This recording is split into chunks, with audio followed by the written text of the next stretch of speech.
Siamo in una piccola piazza di Firenze che guarda il Santa Maria del Fiore, il Duomo, e in questa piccola piazzetta c'è una curiosità interessante che alla maggioranza dei turisti sfugge, ed è appunto questa pietra che è ai miei piedi. Su questa pietra è riportato una targa in cui c'è scritto Il Sasso di Dante. Beh, in realtà come mai ha questo nome e come mai è così famosa?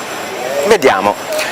Dunque, noi sappiamo che nel 1296 inizia la costruzione di Santa Maria del Fiore, l'opera del Duomo dall'avvio appunto alla costruzione di quella che sarà la cattedrale di Firenze e che prenderà il posto di Santa Reparata. Ovviamente i cantieri non erano come oggi, non erano cintati da palizzato, da altre cose. Nella stragrande maggioranza dei casi, e in questo caso particolarmente, erano completamente all'aperto. Perciò tutti potevano vedere ciò che avveniva.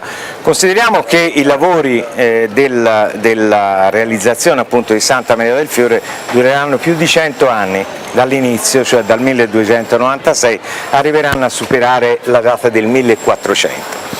Ma veniamo a questo sasso. Questo sasso faceva parte, era uno dei marmi, delle pietre che dovevano finire nella costruzione appunto del Duomo. Ma ciò non avvenne. Perché non avvenne? Ecco, bisogna fare un passo indietro, bisogna pensare che all'epoca i fiorentini amavano sedersi nelle serate primaverili oppure quelle estive a frescheggiare guardando ciò che veniva fatto sulla loro cattedrale, il cantiere che era in atto. Bene, su questo sasso sembra, la leggenda vuole, che si sia seduto il divino poeta, cioè Dante Alighieri, e io immodestamente mi siedo come doveva fare lui, e lui appunto si sedeva su questo sasso per contemplare l'opera che veniva realizzata e allo stesso tempo anche per riflettere, per pensare. Probabilmente gettava le basi di quella che sarebbe stata la sua opera più importante, che lo avrebbe reso celebre in tutto il mondo, la Divina Commedia.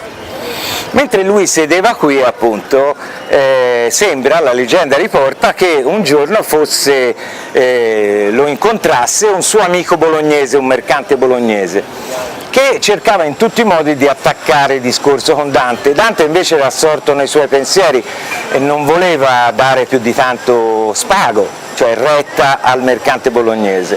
Per questa ragione appunto non lo considerava più di tanto. Allora il mercante bolognese tentò l'ultima carta chiedendogli un argomento e facendogli una domanda su un argomento che era indiscutibilmente un argomento abbastanza importante all'epoca, come è anche oggi però, e gli chiese: ma secondo te qual è il desinar migliore, cioè qual è il cibo più buono che ci sia?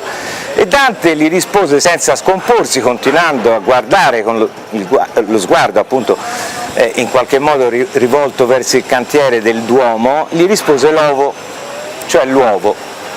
E lì finirebbe la storia, ma non finisce qui, perché a testimonianza dell'incredibile capacità mnemonica, cioè della memoria di Dante Alighieri, che anche i cronisti dell'epoca ci hanno riportato, dopo quasi un anno di tempo il mercante bolognese ritorna a Firenze e ritorna nello stesso punto, vede Dante Alighieri ancora una volta seduto sopra questo sasso e decide di fregarlo in qualche modo, di fargli una domanda per cui di metterlo in difficoltà.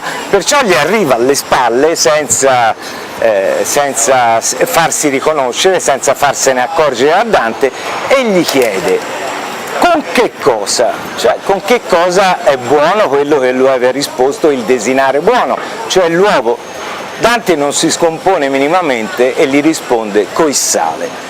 Questo dà ovviamente la misura della capacità di memoria e di concentrazione anche che Dante aveva, per cui si ricordava esattamente di che cosa aveva parlato il suo conoscente mercante emiliano. Ma vediamo perché questo sasso è rimasto qui.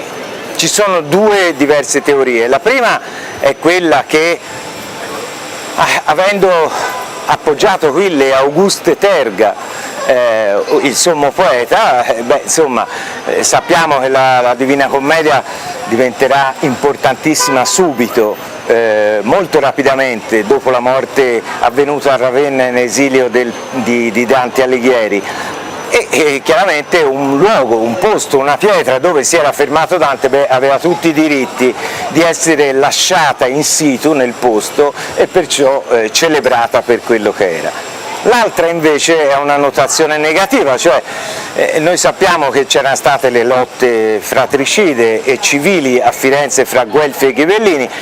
Dante era un guelfo, i Guelfi avevano avuto la meglio sui Ghibellini, però anche loro a loro volta, come era d'uso nella città di Firenze, appunto, si erano divisi fra Guelfi bianchi e Guelfi neri, e Dante Alighieri faceva parte della fazione soccombente.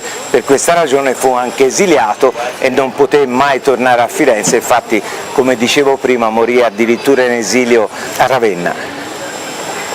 E sembra che, se si vuol dar credito a questa ipotesi, una pietra dove si era appoggiato e dove era stato seduto un traditore al momento, appunto, all'epoca, non fosse degna di essere messa in un luogo sacro.